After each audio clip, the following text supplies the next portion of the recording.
Baik, Assalamualaikum warahmatullahi wabarakatuh. Teman-teman sekalian, pada saat ini saya ingin menjelaskan terkait dengan uh, proposal skripsi, ya. Ada banyak dari proposal skripsi yang saya koreksi ya dari teman-teman mahasiswa yang sedang menggarap atau menyusun skripsi. Yang pertama itu biasanya kalau mereka bimbingan ke saya minta mereka itu membuat matriks penelitian terlebih dahulu. Nah, matriks penelitian itu berisi tentang judul yang akan mereka angkat menjadi judul skripsi gitu ya.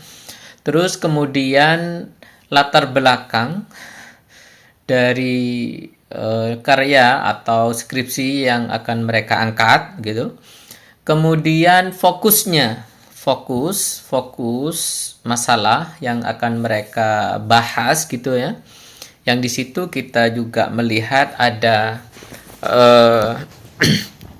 variabel-variabel atau hal-hal atau fokus-fokus yang akan dibahas dalam penelitiannya.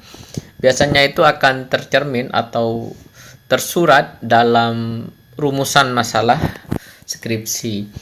Terus kemudian saya meminta teman-teman yang mau menyusun skripsi di situ untuk menguraikan metode penelitian yang akan digunakan.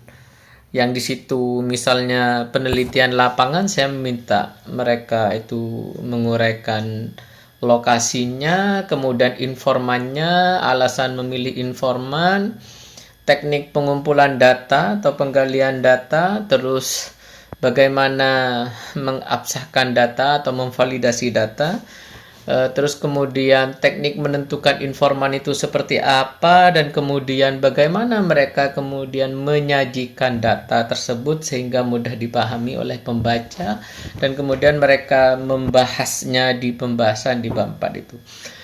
Dan kemudian setelah selesai matriksnya, saya minta mereka mengirimkan kepada saya, kemudian saya membaca matrik tersebut, dan dari situ akan terlihat teman-teman apakah judul yang ditawarkan itu tercermin dalam fokus masalah. Kadang di situ sudah terlihat ya fokus masalahnya apa gitu ya, terus judulnya apa ya, tidak tercermin. Terus kemudian fokus masalahnya apa, judulnya apa, terus latar belakangnya kadang jauh di panggang api, bahkan terlalu umum ya, mengawang-awang. Terus metodenya, nah ini kadang tidak sesuai juga.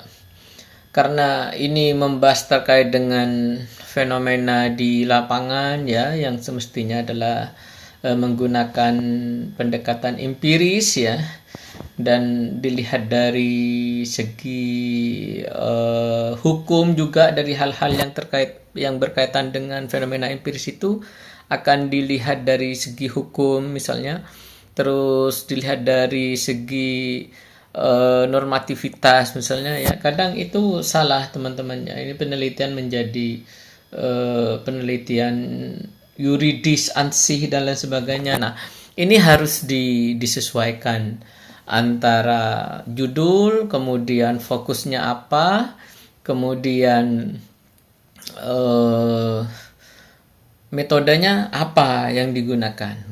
Itu penting, dan itu akan tercermin dalam matriks penelitian. Nah, kalau sudah melihat matriks, kalau saya rasa matriksnya sudah confirm ya, dan saya pikir konstruknya sudah jelas, maka kemudian mahasiswa itu biasanya saya tugaskan untuk membuat latar belakang atau konteks penelitian di situ ya.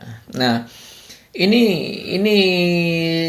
adalah etape yang sangat penting dalam penulisan skripsi ya. Kenapa? Karena bagi saya keberhasilan menulis latar belakang itu akan mengantarkan keberhasilan menulis proposal skripsi ya. Karena dari latar belakang inilah bermula ya kita mengetahui pentingnya penelitian ini, mengetahui gap atau suatu yang unik dan baru dari penelitian yang akan kita lakukan. Kemudian dari sini kita juga akan mengetahui kemana fokusnya, dan dari sini juga kita akan bisa mengira-ngira secara logis ya menggunakan metode apa. Oleh karena itu saya sering mengatakan kepada mahasiswa, keberhasilan menulis latar belakang itu sama dengan sudah berhasil menulis 70% dari proposal penelitian. Bagi saya seperti itu, teman-teman. Dan kalau sudah berhasil menulis proposal dengan baik, logis, realistis, dapat dikerjakan dan di situ ada nilai novelty-nya dan juga kira-kira bahan apa yang akan digunakan dan metodenya seperti apa. Saya pikir ini adalah sudah 65% skripsi sudah selesai, teman-teman. Jadi kalau proposalnya itu sudah confirm, maka bagi saya itu sudah 65%. Sekitar 35% lagi sudah mau selesai, itu tinggal turun ke lapangan. Misalnya itu penelitian empiris di lapangan ya, mengoleksi data dengan metode yang sudah ditentukan dalam proposal itu. Kemudian kita menyusunnya dalam kerangka yang juga sudah ada di proposal itu dan membahasnya sesuai dengan teori yang sudah ada di proposal itu juga. Saya pikir ini sudah tinggal sedikit kita menguraikan data, menyajikan datanya, menganalisis data itu, kemudian membahasnya dengan teori yang sudah kita ketahui, yang kita uraikan di proposal juga ya. Dan kalau di skripsi itu di bab 3, kemudian dari situ kita sudah mengetahui hasilnya seperti apa dan tinggal memasukkan kesimpulannya seperti apa. Selesai deh. Semudah itu menulis skripsi. Jadi kalau sudah selesai proposal ya skripsinya sudah hampir selesai, itu mestinya seperti itu ya.